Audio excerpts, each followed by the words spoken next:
Online classes में आपका स्वागत है। हम लोग भूगोल के अंतर्गत पहला पार्ट पृथ्वी की आंतरिक संरचना का अध्ययन कर रहे थे, जिसमें हमने पिछली क्लास में पृथ्वी कैसे बनी और हमने पृथ्वी के आंतरिक संरचना के बारे में पढ़ा था। 3 लेयर होती हैं, भूपर्पटी, मेंटल और क्रूड। इन तीनों के बारे में हमने विस्तार से पिछली बार पढ़ा था। आज हम लोग शैल, जिसे इंग्लिश में रॉक कहते हैं, उसके बारे में पढ़ेंगे कि शैल या चट्टान क्या होती है और वो कितने प्रकार की होती हैं। शैल या चट्टान खनिजों के मिश्रण से बना पदार्थ है। बच्चों, जो भी चट्टान, जिसको हम रॉक कहते हैं या शैल कहते हैं, वो खनिजों से बना पदार्थ होता है। तो हम पहले जो है चट्टान और खनिज क्या होते हैं इसके बारे में जान लेते हैं। चट्टान किसे कहते हैं? पृथ्वी की ऊपरी परत या भूपटल, जिसे हम लोग क्रस्ट कहते हैं, में मिलने वाले पदार्थ, चाहे वे ग्रेनाइट तथा बालुका पत्थर की भांति कठोर प्रकृति के हों या चौक या रेत की भांति कोमल, चौक या लाइमस्टोन की भांति प्रवेश, जिनमें तरल पदार्थ प्रवेश कर सकता हो, या स्लेट की भांति अप्रवेश, जिनमें तरल पदार्थ प्रवेश न कर पाता हो, ऐसी चट्टान अथवा रॉक कहे जाते हैं। इनको क्या कहा जाता है? चट्टान या शैल, और जिसे इंग्लिश में रॉक कहते हैं। इनकी संरचना विभिन्न प्रकार के खनिजों का मिश्रण है। ये खनिजों के मिश्रण से बनी होती हैं। चट्टान कई बार एक ही खनिज द्वारा निर्मित होती है। कभी कभी ये चट्टान केवल एक ही खनिज द्वारा निर्मित होती है, अथवा ये सामान्यतः 2 या अधिक खनिजों के योग से ये चट्टानें बनी होती हैं। तो बच्चों, ऐसा नहीं है कि केवल पत्थर को ही हम लोग चट्टान कहते हैं। ग्रेनाइट या बालुका पत्थर ही चट्टान नहीं होती, बल्कि चौक जैसी कोमल वस्तु भी जो है चट्टान या शैल के अंतर्गत ही आती है। अब हम लोग चट्टान के वर्गीकरण के बारे में पढ़ेंगे कि इन चट्टानों का वर्गीकरण कितने भागों में किया गया है। तो बच्चों, देखते हैं खनिज और चट्टान क्या क्या होती हैं। तो खनिज के बारे में, खनिज प्राकृतिक संघटक है, यानी प्राकृतिक अवस्था में पाया जाता है, जैसे सिलिकेट, ऑक्साइड और कार्बोनेट। खनिजों में निश्चित रासायनिक एवं भौतिक तत्व पाए जाते हैं और प्रमुख खनिजों के नाम हैं चांदी, सोना, तेल, कोयला, अभ्रक। ये प्रमुख खनिज हैं। खनिज प्राकृतिक अवस्था में पाए जाते हैं, बाद में उनको रिफाइन करके, उनको शुद्ध करके, उनमें से हम धातुएं और अधातु वस्तुएं हमें प्राप्त करते हैं। अब देखते हैं चट्टान क्या होती है। चट्टान एक या एक से अधिक खनिजों का मिश्रण है, जिससे भूपृष्ठ का निर्माण हुआ है। हमारा भूपृष्ठ का निर्माण इन्हीं खनिजों के द्वारा हुआ है। चट्टानों के भौतिक एवं रासायनिक गुणों में भिन्नता होती है। आप जानते हैं कि विभिन्न प्रकार के खनिज मिलते हैं, तो जो उनसे बनी चट्टान होगी उनके भौतिक और रासायनिक गुणों में भी भिन्नता पाई जाएगी। और ये चट्टानें मुख्यतः 3 भागों में विभाजित की गई है: आग्नेय चट्टान, रूपांतरित एवं परतदार, जिनके बारे में हम अब विस्तार से एक एक करके पढ़ेंगे। तो बच्चों, अभी हमने देखा कि शैल या चट्टान खनिजों के मिश्रण से बना पदार्थ है और ये चट्टानें विभिन्न आकृति, आकारों एवं रंगों में पाई जाती हैं। ये पत्थर की तरह कठोर और मिट्टी व रेत की तरह मुलायम भी हो सकती हैं। निर्माण के आधार पर शैल 3 प्रकार की होती हैं। चट्टानें कितने प्रकार की होती हैं? 3 प्रकार की। तो बच्चों, शैल 3 प्रकार की होती है, जिसमें पहला है जिस आग्नेय शैल बोलते हैं, जिसको इंग्लिश में इग्नियस रॉक्स बोलते हैं। ये इग्नियस शब्द जो है लैटिन शब्द इग्निस से बना है, जिसका अर्थ होता है अग्नि से। दूसरे प्रकार की शैल होती है या चट्टान जो होती है उसे बोलते हैं हम अवसादी शैल, जिसको इंग्लिश में सेडिमेंट्री रॉक्स कहते हैं। ये भी लैटिन शब्द सेडिमेंटम से बना है, जिसका अर्थ है स्थिर। तीसरे प्रकार की जो रॉक होती है उसको हम रूपांतरित या कायांतरित शैल कहते हैं, जिसको इंग्लिश में हम लोग मेटामॉर्फिक रॉक के नाम से जानते हैं। यह ग्रीक शब्द मेटामॉर्फोस से बना है, जिसका अर्थ होता है रूप परिवर्तन। तो आइए हम इन सब तीनों शैलों के बारे में, चट्टानों के बारे में विस्तार से जानते हैं कि ये कैसे बनती हैं और किस प्रकार की होती है। तो सबसे पहले बच्चों हम आग्नेय शैल के बारे में जानते हैं, जिसको इग्नियस रॉक कहते हैं। जैसे अभी हमने देखा कि आग्नेय लैटिन शब्द इग्निस का रूपांतरण है। इग्निस का अर्थ आग होता है।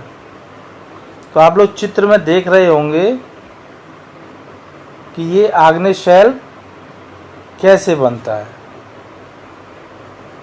आप लोग ये उड़ती हुई राख और धूल जैसा पदार्थ देख रहे हैं।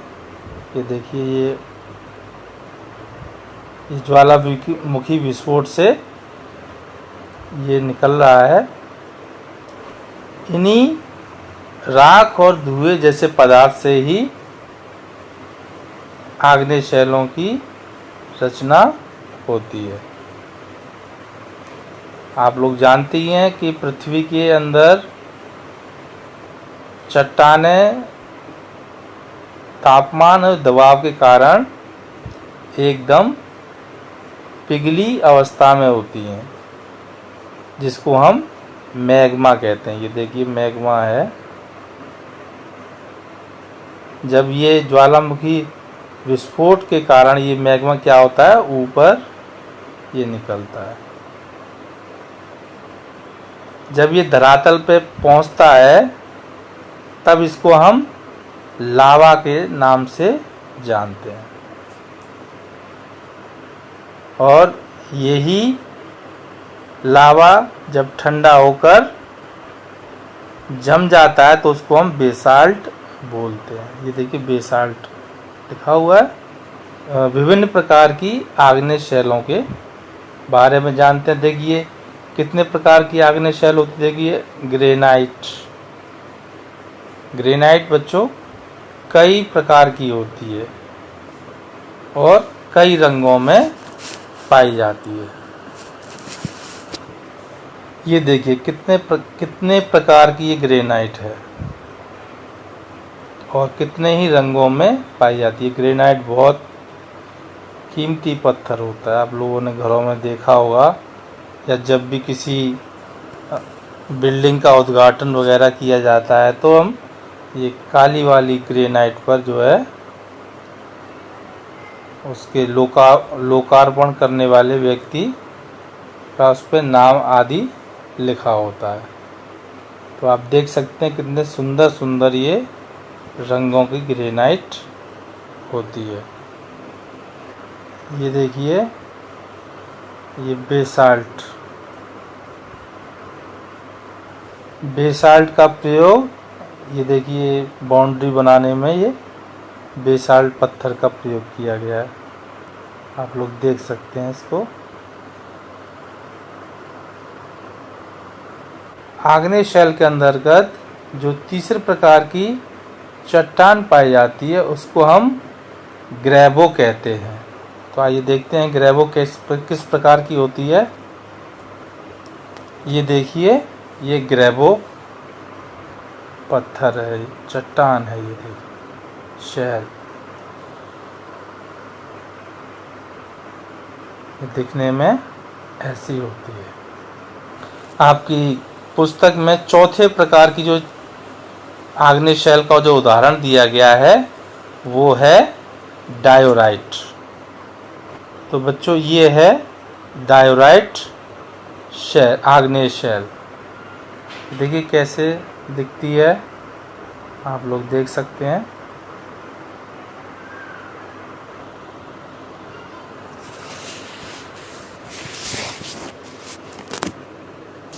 बच्चों, पृथ्वी की भूपर्पटी का 2/3 भाग आग्नेय शैलों से ही बना है।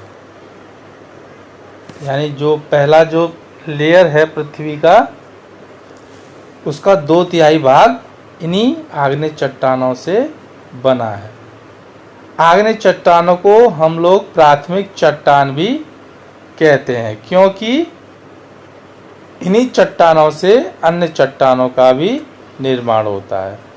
इन्हीं आग्नेय शैलों से अवसादी शैल और रूपांतरित शैल बनती है, इसलिए इनको प्राथमिक चट्टानें भी कहते हैं। आग्नेय चट्टानों के अन्य उदाहरण आप लोग देख सकते हैं। देखिए आपकी जो पुस्तक में जो दिया गया है उसमें देखिए ग्रेनाइट, पहला उदाहरण ग्रेनाइट का दे रखा है। ग्रेनाइट, ये देख रहे हैं ग्रेनाइट का उदाहरण दे रखा है। दूसरा उदाहरण बेसाल्ट का दे रखा है। तीसरा उदाहरण गैब्रो का दे रखा है। और चौथा उदाहरण आपका डायोराइट का दिया हुआ है। ये 4 उदाहरण आपकी पुस्तक में दिए हुए हैं। इनके अलावा ये और भी कई प्रकार की आग्नेय चट्टानें होती हैं। तो चलिए अब आग्नेय चट्टानों की प्रमुख विशेषताओं के बारे में जानते हैं कि इन आग्नेय चट्टानों की क्या विशेषताएं होती है। अब बच्चों, आग्नेय शैल की हम लोग विशेषताएं देखते हैं। आग्नेय शैल कठोर होती हैं, अतः इनका अपरदन कम होता है, यानी इनमें टूट फूट कम होती है। ये शैल रवेदार और दानेदार होती हैं।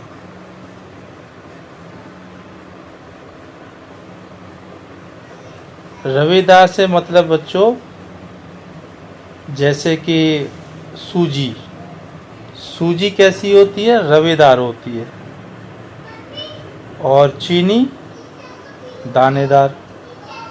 तो ये शैल, आग्नेय शैल जो होती हैं वो रवेदार होती हैं और दानेदार होती हैं। तीसरी विशेषता इनकी, इन शैलों में परत नहीं पाई जाती। इन शैलों में लेयर, एक के ऊपर एक लेयर होती है ना, ऐसे इनमें लेयर नहीं पाई जाती। आग्नेय शैल में जीवाश्म नहीं पाए जाते। जीवाश्म माने पेड़ पौधे और जीवों के बचे हुए अंश, उनको बोलते हैं जीवाश्म। तो क्योंकि ये गर्म लावे से बनी होती है, इसलिए इनमें कोई भी जीवाश्म बच नहीं पाता, जल जाता है, इसीलिए इनमें जीवाश्म नहीं पाए जाते। पांचवी विशेषता है आग्नेय शैल का संबंध प्राय ज्वालामुखी क्रिया से होता है। यानी जो भी आग्नेय शैल बनती हैं वो ज्वालामुखी क्रिया के कारण ही बनती हैं। अभी आपने देखा था कि जो मैग्मा होता है वो धरती से निकलकर ऊपर आता है, और जब वो पृथ्वी की सतह पर जम जाता है तब उसको उससे जो है आग्नेय चट्टानें बनती है। छठी विशेषता इसमें आग्नेय शैलों में सोना, चांदी, लोहा, अभ्रक आदि खनिज पदार्थ मिलते हैं। इन शैलों में कीमती जो धातुएं हैं, खनिज पदार्थ हैं, वो हमें मिलते हैं। सोना, चांदी, लोहा तो आप जानती होंगे। ये देखिए अभ्रक किसे कहते, ये देखिए ये अभ्रक है और ये कई रंगों में पाया जाता है। इसको इंग्लिश में मीका कहते हैं और इसका प्रयोग दवाइयों में किया जाता है। तो हमने पहले बताया था कोई भी जो खनिज है वो कई रंगों में पाया जाता है। तो देखिए जो अभ्रक है जिसे मीका बोलते हैं वो ये अलग अलग रंगों में आप लोग देख सकते हैं। अब देखिए बच्चों, यहाँ आपको ये दे रखा है भारत का दक्षिण का पठार अधिकतर आग्नेय शैलों से ही बना है। तो बच्चों आपको ये आज जानकर बड़ा आश्चर्य होगा कि भारत में सबसे पहले दक्षिण का पठार ही अस्तित्व में आया था। दक्षिण का पठार किसे बोलते हैं? ये देखिए सतपुड़ा की पहाड़ियाँ हैं, ये इधर छोटा नागपुर है, छोटा नागपुर का पठार, और इधर पश्चिमी घाट और ये पूर्वी घाट। तो ये जो बीच का जो भाग है, ये जो आप देख रहे हो, ये बीच का भाग को ही हम दक्कन का पठार बोलते हैं। और ये अधिकतर आग्नेय चट्टानों से ही बना है। भारत का ये दक्कन का पठार जो है आग्नेय शैलों से बना है। और अब ये एक प्रश्न उत्पन्न होता है कि आग्नेय शैलों में जीवाश्म क्यों नहीं पाए जाते। तो बच्चों हमने अभी बताया था जीवाश्म किसे बोलते हैं? शैलों की परतों में दबे मृत पौधों एवं जंतुओं के अवशेषों को जीवाश्म कहते हैं। तो आग्नेय चट्टानें जो हैं गर्म लावा से बनती हैं, जिस कारण जो उस लावा की रेंज में जो भी पौधे और जीव जंतु आ जाते हैं वो जलकर भस्म हो जाते हैं, जिस कारण उनके कोई भी अवशेष आग्नेय चट्टानों में नहीं पाए जाते। तो आप समझ गए होंगे कि आग्नेय शैलों में जीवाश्म क्यों नहीं पाए जाते। अब बच्चों हम आग्नेय शैल से संबंधित कुछ और फैक्ट्स को देख लेते हैं। आग्नेय चट्टानों में लोहा, निकेल, सोना, शीशा, प्लेटिनम भरपूर मात्रा में पाया जाता है। बेसाल्ट चट्टान में लोहे की अधिक मात्रा होती है। तो आप लोग ये देख रहे हो कि जो ज्वालामुखी विस्फोट से राख और धुआं जैसा पदार्थ निकल रहा है और यही जमकर बेसाल्ट बन जाता है।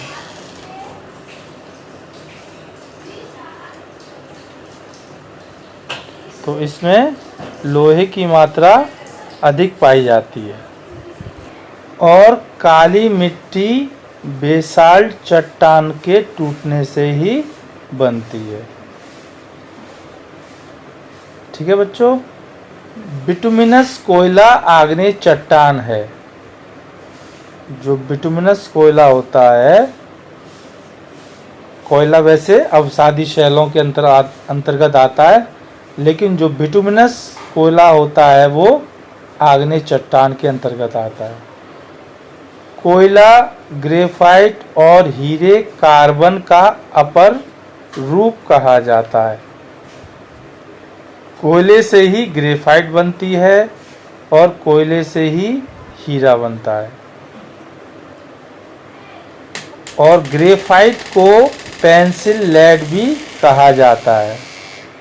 तो आप जो पेंसिल से लिखते हैं उसके अंदर जो काला काला जिससे लिखा जाता है वो उसको पेंसिल लेड कहते हैं। वो किसका बना होता है, उसको वो भी ग्रेफाइट का बना होता है।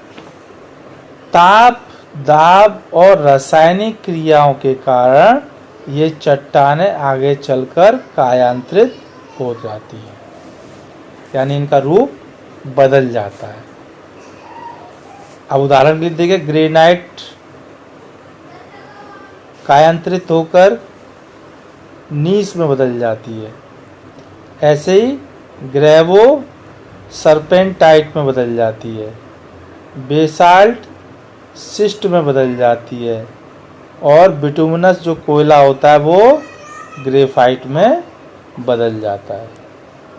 बच्चों, जो दूसरे प्रकार की शैल होती हैं उन्हें अवसादी चट्टान या सेडिमेंट्री रॉक्स कहा जाता है।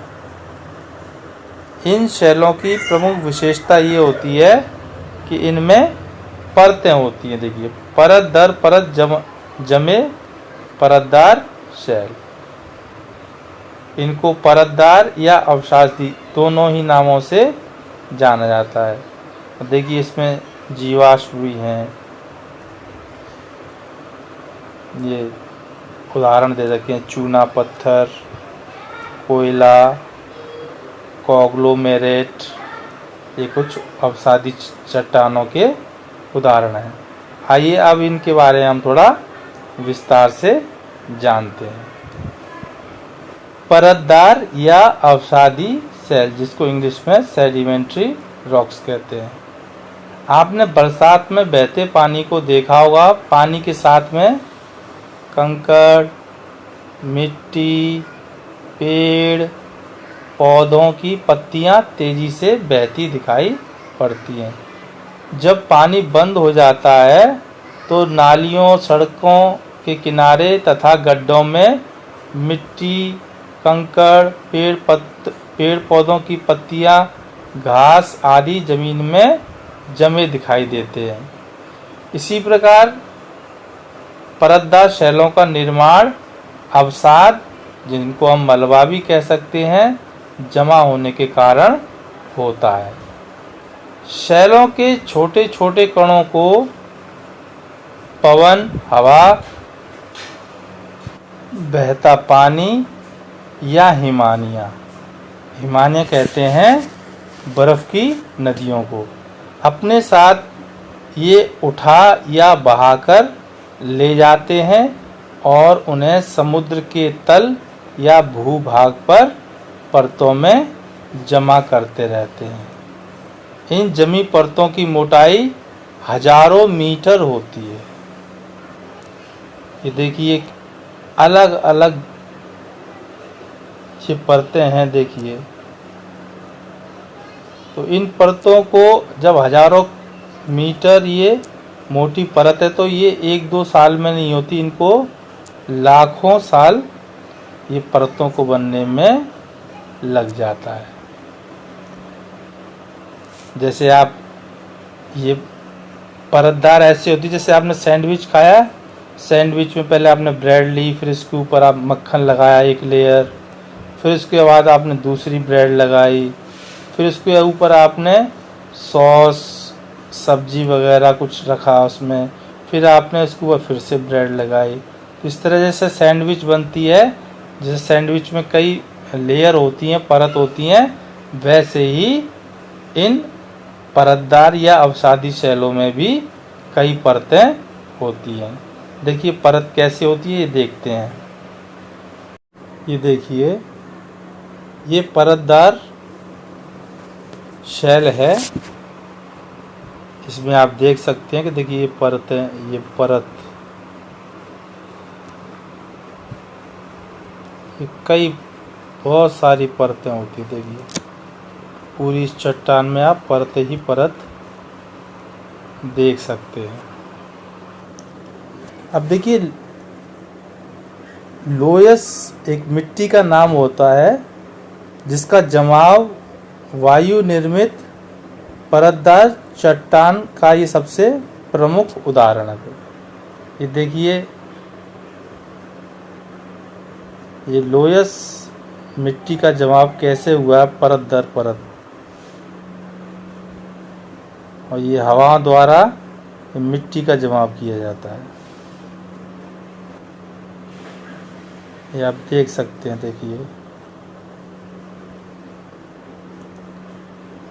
ये देखिए मिट्टी कैसे जमाई हुई है, और ये सब वायु ने, हवा ने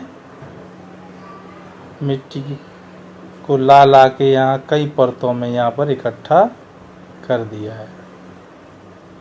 बच्चों आपको जानकर यह भी आश्चर्य होगा कि जो हिमालय पर्वत जो भारत का पहरेदार कहलाता है, इसमें भी परतदार चट्टानें पाई जाती। देखिए हिमालय पर्वत है, ये जम्मू कश्मीर से लेके और ये यहाँ तक असम तक, अरुणाचल प्रदेश तक फैला हुआ है। तो यहाँ जो पर्वत है इसमें भी, हिमालय पर्वत में भी कैसी चट्टानें पाई जाती हैं, परतदार चट्टानें पाई जाती हैं, जिसे इसी कारण इसे वलित पर्वत भी कहा जाता है। हिमालय पर्वत को वलित पर्वत भी इसी कारण कहते हैं। तो आइए अब हम लोग परतदार या अवसादी शैलों के कुछ उदाहरण देख लेते हैं। बच्चों सबसे पहला उदाहरण है ये बलुआ पत्थर का। बलुआ पत्थर तो आप लोगों ने देखा होगा। बलुआ पत्थर का मतलब होता है जो बालू से बना हो। तो बलुआ पत्थर जो हमारे मकानों में छत बनाने के लिए काम आता है। कभी कभी हम लोग फर्श पे भी इसको लगाते हैं। जो गांवों में खरंजा होता है वो भी जो है बलुआ पत्थर के खंडों से किया जाता है। और ये बलुआ पत्थर कई प्रकार का होता है, आप देख सकते हो। ये देखो इसमें भी परतें ही परतें हैं। ये देखिए ये वेव नाम का बलुआ पत्थर है जो अमेरिका के एरिज़ोना प्रांत में पाया जाता है। देखिए कितना सुंदर लग रहा है। ये वेव माने लहर होता है। देखिए ये बलुआ पत्थर कैसे लहरों की भांति ये बना हुआ है। अवसादी सेल का अगला उदाहरण है स्लेट। देखिए आप लोगों ने स्लेट पे बचपन में लिखा होगा। ये स्लेट है, ये स्लेट पत्थर है। ये इसी से आपकी स्लेट बनती है। अगला उदाहरण है चूने का पत्थर। ये देखिए, ये चूने के पत्थर की खान है। चूना हमारे कई काम आता है, जैसे पहले के मकान बनाने के लिए ये सीमेंट के स्थान पर प्रयोग किया जाता था।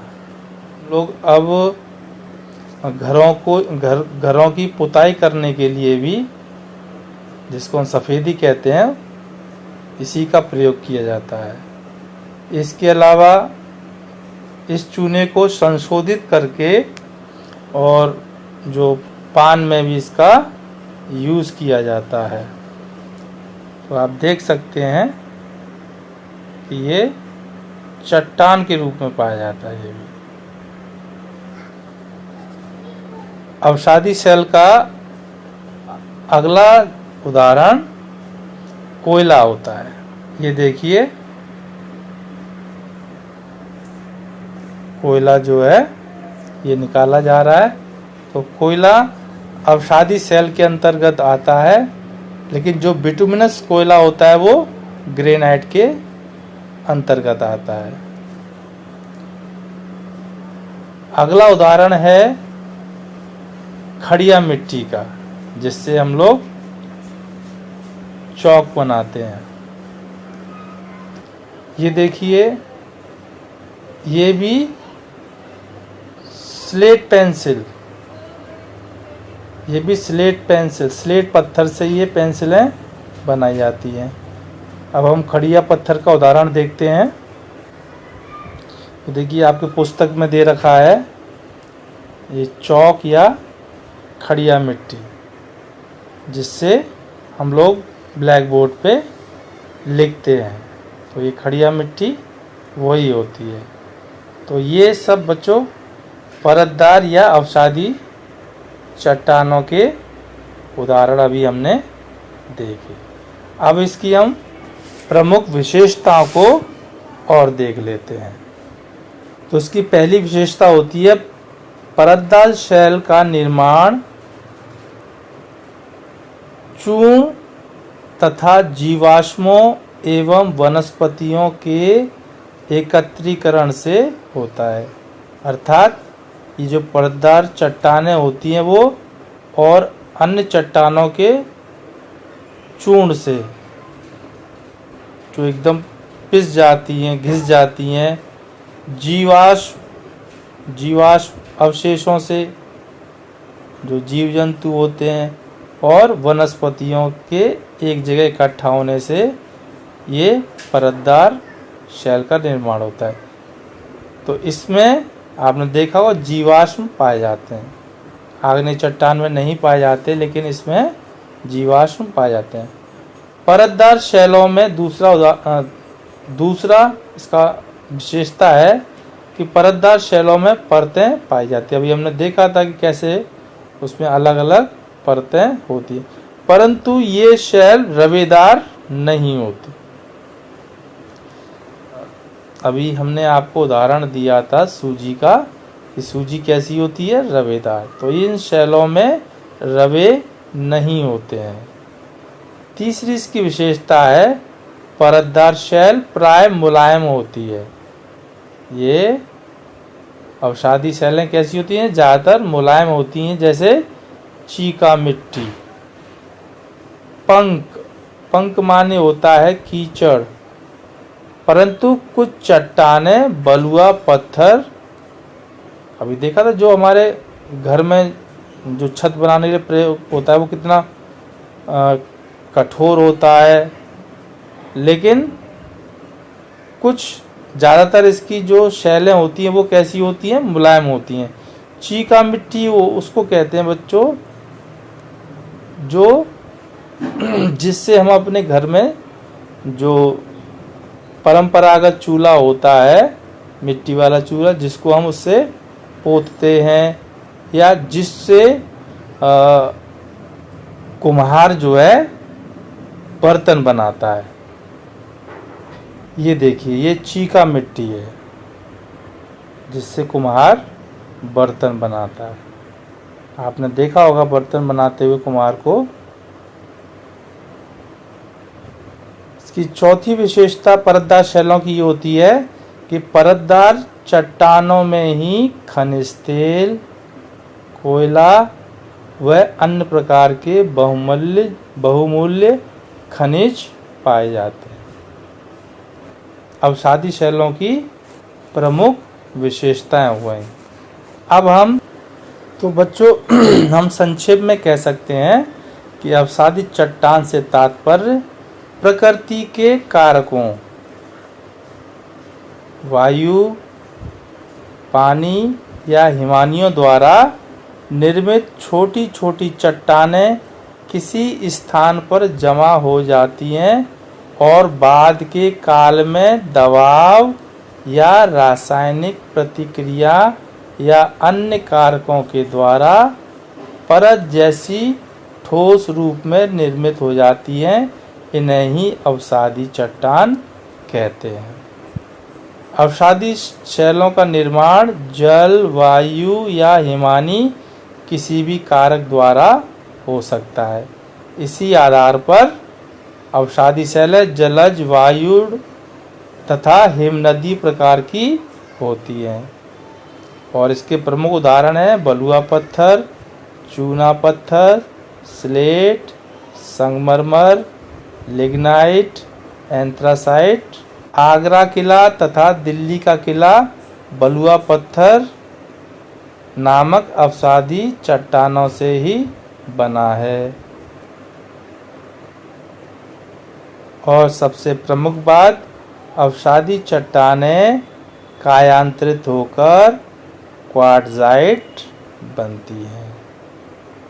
अब बच्चों हम तीसरे प्रकार की शैलों के बारे में जानेंगे जिनको हम रूपांतरित शैल या कायांतरित शैल कहते हैं।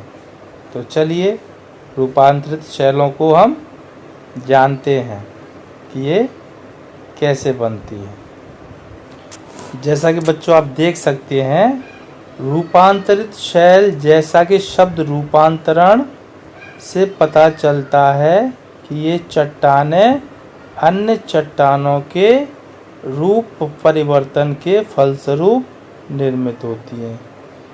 अन्य कौन सी चट्टानें होती हैं? आग्नेय चट्टान और अवसादी चट्टान। तो रूपांतरित शैलें आग्नेय शैल और अवसादी शैलों के रूपांतरण के कारण ही बनती हैं। परतदार शैल तथा आग्नेय शैल में दबाव और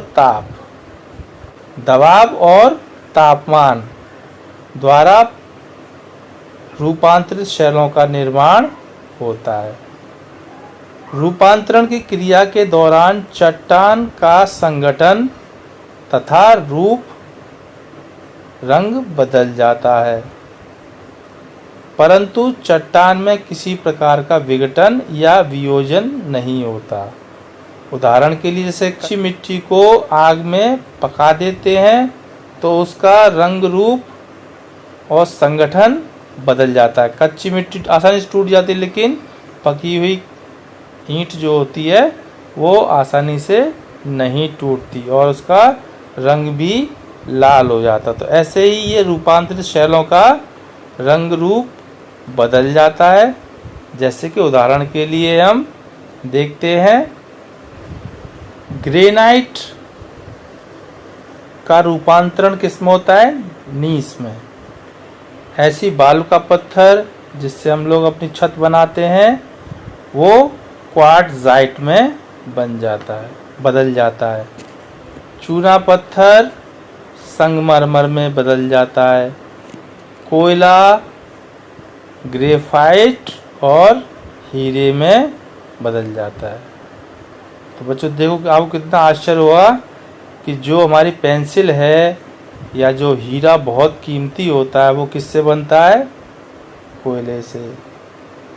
विश्व के 7 आश्चर्यों में से एक आगरा का ताजमहल जिसको हम पिछले वर्ष देखने गए थे, एकदम सफ़ेद संगमरमर से बना हुआ था। और संगमरमर किससे बनता है? चूना पत्थर से। तो आइए अब इसकी हम कायांतरित शैलों की प्रमुख विशेषताओं को देख लेते हैं। पहली विशेषता है रूपांतरित चट्टानें ताप व दाब के द्वारा बनती हैं। दूसरी विशेषता होती है इन चट्टानों में कठोरता अधिक होती है। अवसादी शैलों की अपेक्षा इनमें कठोरता अधिक होती है और जिससे ये चट्टानें जल्दी नहीं टूटती। तीसरी विशेषता है ये चट्टानें मूल्यवान पत्थर संगमरमर से लेके हीरा, नीलम, माणिक जैसे रत्न प्रदान करते हैं। अब हम इनके थोड़ा से चित्रों के माध्यम से भी देख लेते हैं कि नीस कैसा होता है, क्वार्ट्जाइट कैसा होता है। संगमरमर तो आपने ताजमहल का देख ही लिया, ग्रेफाइट भी आपने देख लिया, तो अब हम थोड़ा इनको देख लेते हैं।